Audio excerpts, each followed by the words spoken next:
Hi hello everyone. இன்றைக்கி நம்ம லதாஸ் கைமனமில் பார்க்க போகிறது ஒரு simple and tasty vegetable soup. Evening time ஒரு ஸ்நாக்காக இதை கொடுத்தோன்னா ரொம்ப ஹெல்த்தியும் கூட. இது இங்கே நான் ஃபைன் ஷாப் பண்ண வெஜிடபிள்ஸ் எடுத்து வச்சுருக்கேன். கேரட், பீன்ஸ், காலிஃப்ளவர், அதுக்கப்புறமா வெங்காயம் அண்ட் இஞ்சி பூண்டு பேஸ்ட் எடுத்து வச்சுருக்கேன். இப்போ ஒரு குக்கரில் தான் நம்ம இதை செஞ்சுக்க போகிறோம். குக்கரில் ஒரு 3 டீஸ்பூன் அளவுக்கு நெய் ஆட் பண்ணிக்கிறேன். அந்த நெய்யில் பிரிஞ்சி இலை, ஒரே ஒரு பீஸ் பட்டை, ஒரே ஒரு கிராம்பு, இந்த ஸ்பைசஸை மட்டும் போட்டு நம்ம லைட்டாக அந்த நெய்யில் வறுத்துக்கலாம். வறுத்துட்டு வெங்காயம் ஒரு ரொம்ப சின்ன சைஸ் பெரிய வெங்காயம் நான் எடுத்திருக்கேன். லைட்டாக அதை தாளிச்சிட்டு, இந்த சூப்புக்கு நம்ம நெய்யில் தாளித்தோன்னா ரொம்ப ஃப்ளேவர் நல்லாயிருக்கும். அதனால தான் ஒரு 2 டீஸ்பூன் நெய்யே போதுமானதாக இருக்கும். கொஞ்சம் வெங்காயம் வதங்கினதுக்கப்புறமா இஞ்சி பூண்டு பேஸ்ட் 1 டீஸ்பூன் அளவுக்கு, ரொம்பலாம் ஜாஸ்தி ஆட் பண்ண தேவையில்லை. ஜஸ்ட் 1 டீஸ்பூன் அளவுக்கு இஞ்சி பூண்டு பேஸ்ட் ஆட் பண்ணிவிட்டு நம்ம கட் பண்ணி வச்சுருக்க வெஜிடபிள்ஸ் ஆட் பண்ணிக்கலாம்.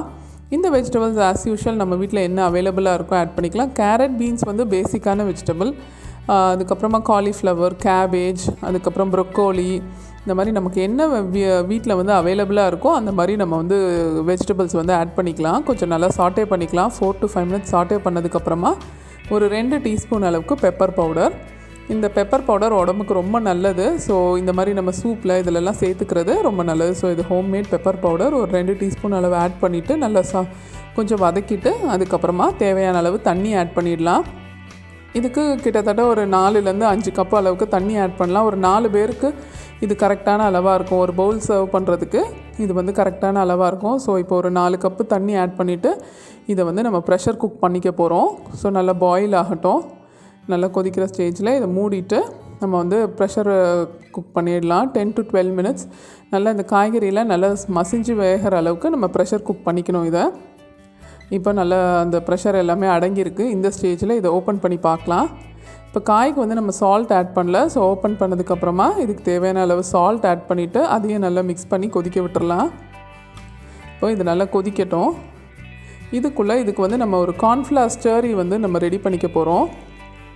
ஸோ இது நல்லா கொதிக்கட்டும். அதுக்குள்ளே இதுக்கு இந்த நம்ம ஆல்ரெடி ஆட் பண்ணியிருந்த அந்த பே லீஃபும் அந்த பட்டை, ஒரே ஒரு கிராம்பு, அது முடிஞ்சால் எடுக்கலாம். இல்லைனா அதை ஒரு சின்ன ஒரு துணியில் கட்டி போட்டால் அது அப்படியே எடுக்கிறதுக்கு ஈஸியாக இருக்கும். நான் இங்கே கார்ன்ஃப்ளவர் எடுத்திருக்கேன்.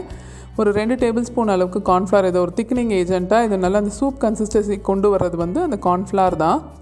ஸோ இப்போ நல்லா சூப் கொதிக்கிற ஸ்டேஜில் ஒரு 2 டேபிள் ஸ்பூன் அளவுக்கு கார்ன்ஃப்ளவர், ஒரு அரை டம்ளர் அளவுக்கு தண்ணி, இதை நல்லா கட்டி இல்லாமல் ஈவனாக மிக்ஸ் பண்ணிக்கணும். நல்லா இந்த மாதிரி ஈவனாக மிக்ஸ் பண்ணிவிட்டு இதை ஊற்றும் போது இம்பார்ட்டன்ட் ஸ்டெப் என்னென்னா இந்த சூப் பாயிலிங் ஸ்டேஜில் இருக்கணும். நல்லா கொதிக்கிற ஸ்டேஜில் இதை ஊற்றினா தான் கட்டிப்படாமல் இருக்கும். ஸோ இந்த மாதிரி நல்லா கொதிக்கிற ஸ்டேஜில் இதை நம்ம ஆட் பண்ணிவிட்டு கைவிடாமல் இதை நம்ம கிளறி விட்டோம்னா நல்லா அந்த சூப் கன்சிஸ்டன்சி வந்துடும். நம்ம யூஸ்வலாக வெளியிலலாம் வாங்கி குடிக்கிறதுக்கு அந்த கன்சிஸ்டன்சி மாதிரி நம்ம வீட்டிலே கூட இந்த மாதிரி டேஸ்டியாக பண்ணி சாப்பிட்லாம்.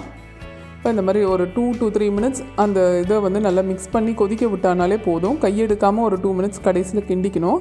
இந்த மாதிரி நல்ல சூப் கன்சிஸ்டன்சி வந்துருச்சு பார்த்திங்களா. நல்ல ஒரு செமி சாலிட் கன்சிஸ்டன்சி வந்துருச்சு. ஜஸ்ட் ஒரு 5 நிமிஷத்தில் இதை டக்குன்னு நம்ம ரெடி பண்ணிடலாம். நம்மளோட டேஸ்டி சூப் ரெடி ஆகிடுச்சு, veg soup. Please like, share and subscribe to my video. Thank you.